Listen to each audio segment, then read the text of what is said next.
कौशल का महत्व है, वहीं दूसरी ओर जीवन के प्रति आपका रवैया, आपका दृष्टिकोण भी महत्वपूर्ण है।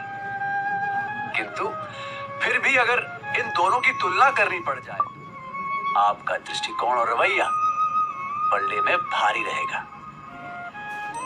आप जानते हैं, ऐसे कई लोग हैं जो बड़े प्रतिभाशाली होते हैं, किंतु जब असफलता ने उन्हें झुकाया तो फिर वे झुके ही रह गए, खड़े ना हो पाए।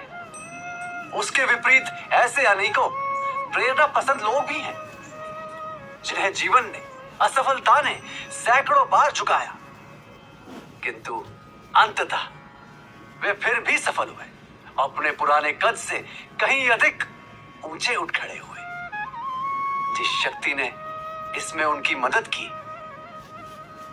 वो थी उनकी इच्छा शक्ति, उनका दृष्टिकोण, निरंतर अपने आप को सुधारते रहने की लालक, निरंतर सीखने की चाह।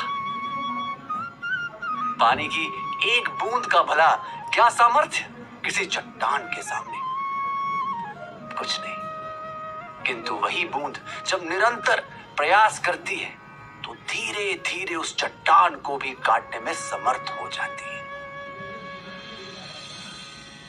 भीष्म समर्थ सेना का प्रतिनिधित्व कर रहे हैं और वहीं भीम प्रतिनिधि है सामर्थ्य और इच्छा शक्ति दोनों से ओतप्रोत सेना का।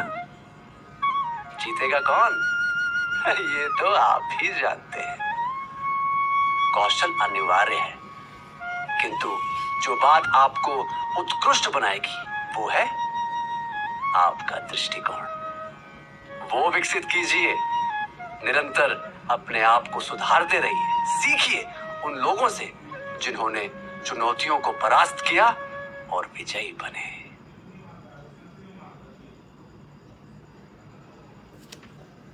पितामह भीष्म ने कौरवों की ओर से युद्ध करने का निर्णय लिया था, किंतु उस निर्णय की दृढ़ता इस बात से झलकती है कि उन्होंने यह भी स्पष्ट कर दिया था कि वे पांडवों से लड़ेंगे अवश्य, किंतु पांचों भाइयों में से किसी का वध नहीं करेंगे।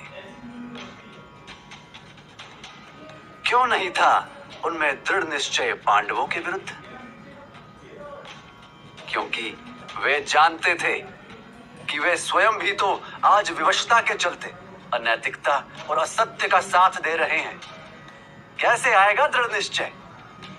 और वहीं पांडव सेना को रक्षित करने वाला भीम दृढ़ था अपनी नैतिकता के कारण। अब आप इसे उदाहरण से समझिए। किसी भी विशाल इमारत का केवल बाहरी ढांचा ही हमें दिखाई पड़ता है, किंतु वो इमारत खड़ी रहती है अपनी मजबूत नींव के कारण। ठीक उसी प्रकार कौशल बाहर से दिखाई पड़ता है, किंतु नैतिकता तो मजबूत नींव है जो व्यक्ति को सही मायनों में अडिग बनाती है। स्वयं में, अपनी संतान में, परिवार के छोटों में अच्छी नैतिकता के बीज बोइए। यही बीज अंकुरित होकर बनेंगे एक ऐसे विस्तृत और विशाल वृक्ष जो न केवल स्वयं शक्तिशाली है, किंतु औरों को भी निर्बल छाया प्रदान करता है। विवेक के ध्रुव तारे से उन्हें अवगत कराइए, जो कभी उन्हें दिशाहीन नहीं होने देगा, सदैव मार्गदर्शन करेगा।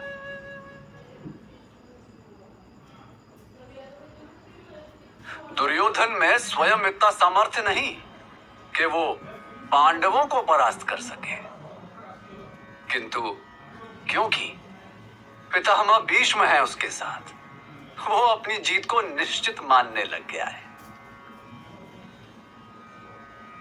यूं किसी और की शक्ति को ऋण पर लेकर, उस पर आश्रित होकर जीत के स्वप्न देखना कितनी बड़ी भूल है ये। किसी का समर्थन लेना और उन पर आश्रित हो जाना, इन दोनों बातों में रात और दिन का अंतर है।